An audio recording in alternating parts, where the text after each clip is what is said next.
So hello everyone, I'm going to be doing a presentation on the best sustainability practices here in Newport. You might wonder what qualifies me for this. I'm a Newport local and an environmental activist. I've been very involved in my community and a lot of organizations and boards and committees, and that's how I met Lola, just attending meetings, which is one of the best things to do, which we'll talk about. So first things first, let's talk about jobs here on the island.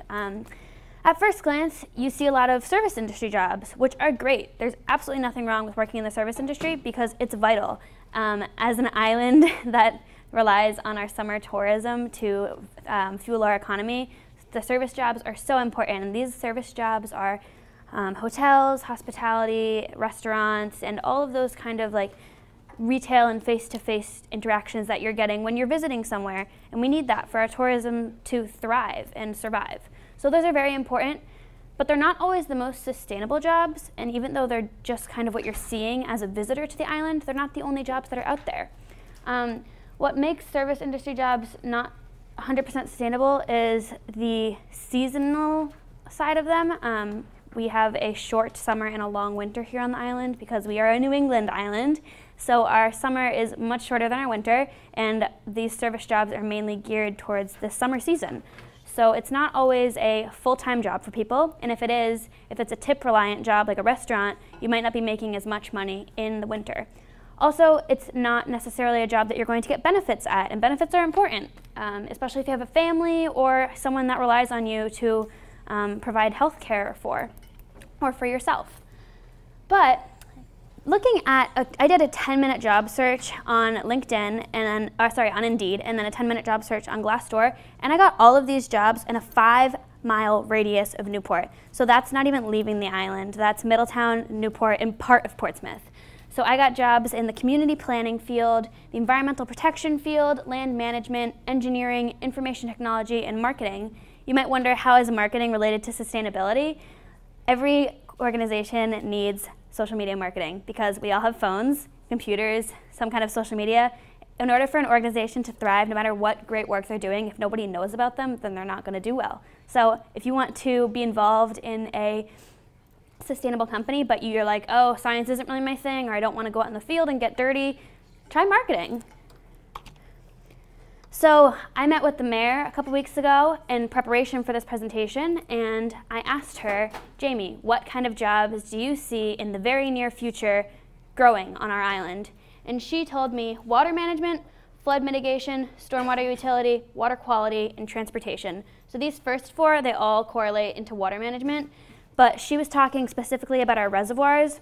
Our reservoirs are very shallow, so the algae is very prevalent in our reservoirs, and it takes a lot of energy to clean the water that we get. So the drinking water that we get is great, but it takes a lot more energy than it really needs, than it should, to get the water to be good quality that we want it to be. So she was talking about that kind of maybe some more economical and environmental safe practices of cleaning our water using those filtration systems. Also flood mitigation.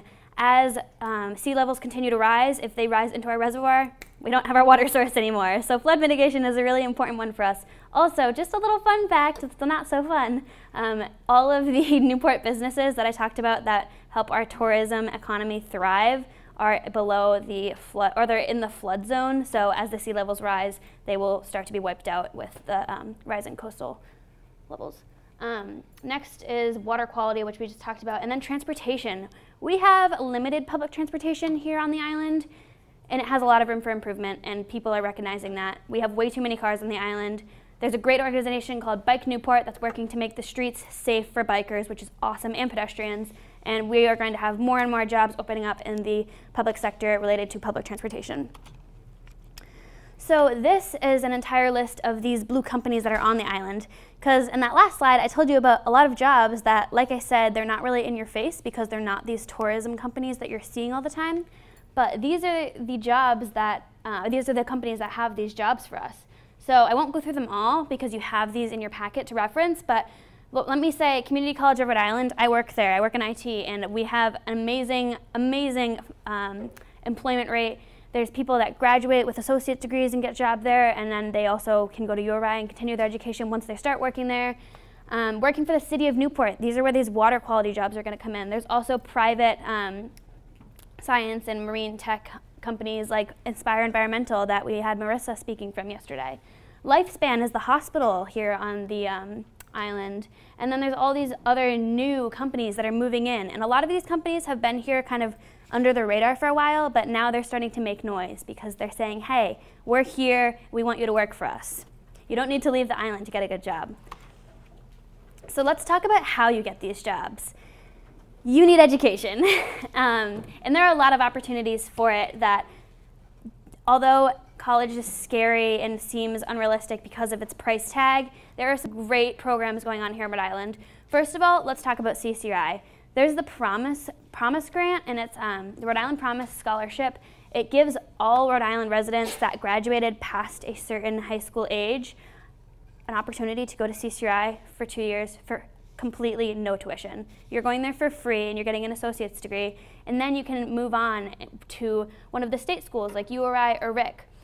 Also, there is a program called the New England Board of Higher Ed. That is our entire college system here in New England. They have a program called the Tuition Break Program. This allows students that are residents of one state to travel into another state and get a reduced tuition rate. Sometimes it's even the same as in-state tuition rate, depending on the college and the state, if that program is not offered in their state. So if you go to nebhe.org, I believe it is, you can look at this program and you can put in, I'm a Rhode Island resident, I'm a Massachusetts resident, what can you do for me? And then look through the whole catalog. So let's talk about URI. URI has awesome environmental programs.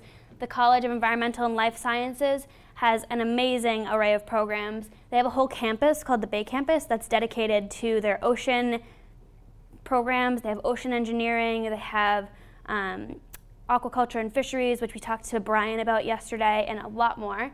They also have a whole campus related to their farms for their agricultural programs. They have programs that are specifically geared towards sustainable agriculture, and there's different concentrations, like sustainable agricultural related to international peoples, sustainable agricultural related to nutrition and food systems, and then there's one related to society. So there's something for everyone in there. Also, we have oceanography and geology. Oceanography and geology is offered as 2 different degrees, or you can do a joined one that studies both of them, and this would be great for people that want to go into the coastal resilience work. Then RIC is the Rhode Island College, and they're based in Providence, and they have a lot of great programs as well. I'm not as familiar with them because my interests lie in the environmental sector, but they have great programs for businesses, math, English, history. They don't have more of the science programs, but more of the liberal arts and history. And math. And then we have private institutions like Salve, where we are now. So obviously the private institutions don't have the same setup with the in-state tuition rate that we're granted, but Roger Williams University is in Bristol. Rhode Island School of Design, that's a really prestigious art school, and they have some sustainable programs like sustainable design and fabricking, and I think they're the only school in the state, don't quote me on this, that has a sustainable design program related to community building. And then the New England Tech, so that is a great school that has auto building to mechanics, all the way to building robots, all the way to music. They have all kinds of technical things. And then there are even the non-degree granting programs in the state, like IRIS that we visited. They have opportunities for continuing education if college really isn't your thing right now. Maybe you start out there and be inspired to continue after that. Also, Bristol Community College, that's part of that New England Board of Higher Ed tuition break program. So actually all of the Aquidneck Island residents can attend BCC, even though it's a Massachusetts community college, for the in-state tuition that they offer. And they have an associate degree in sustainability, they have an associate degree available in agriculture, and one in environmental science. So definitely worth looking into. All right, local politics, real quick. It's really overwhelming and frustrating to think about politics on a nationwide scale sometimes, or even in a community scale, when you feel like you're like, I want this to happen, but I don't know how to do it because there's no politicians on your side. So what we have to offer are the politics that are on our side, which is Sheldon Whitehouse, the senator, and he has a whole website called Rhody Green that's devoted to educating people about the resources available for us. There's also, Gina Raimondo has worked to appoint a chief resilience officer. So this is a quote about what she wants out of that. She wants 20,000 clean energy jobs by 2020. In Newport alone, Aquidneck Island has been free of single-use plastic bags as of September 1st, 2018, and that's 3 whole towns passed 3 different legislations to get rid of these single-use plastic bags, and that's huge. I forget how big that is, and then I go to other towns, and I'm like, oh, you have these. That's weird. 6 months ago, the city of Newport signed an agreement to source 50% of its energy from solar power by the date I don't know. That was a verbal thing that was told to me, and I'm waiting for confirmation on that from the mayor. I think it's 2020. The city of Newport also has an official green events best practices checklist that is provided to any person who registers for a special events permit. So it's not like you have to do this, but it's just kind of keeping sustainability in their mind. So how do you stay in the know in this world of so much information? EcoRI News is a 100% free online news source for environmental news in Rhode Island. You can visit the website ecori.org and just read the articles, or you can subscribe to get emails. Read Newport This Week. If you're a Newporter, it's a free locally owned and operated paper covering all of the city's news. You can pick it up around town at different stores, in schools, or you can read it online. I'm sure if you're not from here, your town or city has its own local paper as well. Attend local events and meetings. Don't feel like you're not welcome anywhere. If it says it's open to the public, they want you to be there. They want young voices there, even if you don't know really what you're walking into. Bring a friend if you can. If not, then just go. Keep the conversation going. It can be uncomfortable and awkward to have conversations about politics and sustainability and things that not everybody feels is important, but it is important to talk about it. So these are just some cool sustainable initiatives that Newport has. Bike Newport, which I talked about, they have a bike rack that, all the buses have bike racks where you can actually load your bike on top of the in the front of the bus and then ride the bus and take your bike off. So they have a mock bike rack at Bike Newport that you can practice putting it on, so you're not like standing in front of the bus like, oh, I don't know how to use this. You're already set when you get there. The sidewalks. The city of Newport installed these new flexible permeable landscaping around the trees that line Broadway, which is our local business district. Each of these are made of recycled tires and allows for rainwater to pass through, which also accommodates tree growth and filters out the harmful pollutants. So it's kind of like a gray water system for the rain. Healthy Seas, Healthy Soils is a partnership between Clean Ocean Access, Aquidneck Community Table, Roadside Revival, and the compost plant that is a giant composting facility. It's the first industrial composting facility in our state, and it's brand new and it's really cool. For $8 a month, you can get 2 pickups a week to have this compost done for you. The Green Love Foundation is established in memory of a young student that died, unfortunately, from Rhode Island, and she now has this organization that installs the water fountains that we have here, the refillable water fountains all around. And then these are the speakers that we talked about already, so we don't need to go through these. How to make changes now: attend local meetings, educate yourself, and vote. It's so important to educate yourself and vote. And then volunteer at everything that you can. These are some local events that we have around here, but if you're not from this community, just look for volunteer opportunities everywhere you go.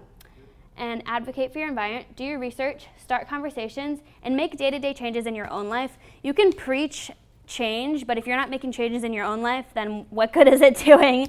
So reduce your consumption. Look at your transportation. Do you need to take your car on a 5-minute drive, or can you walk it? Can you bike it?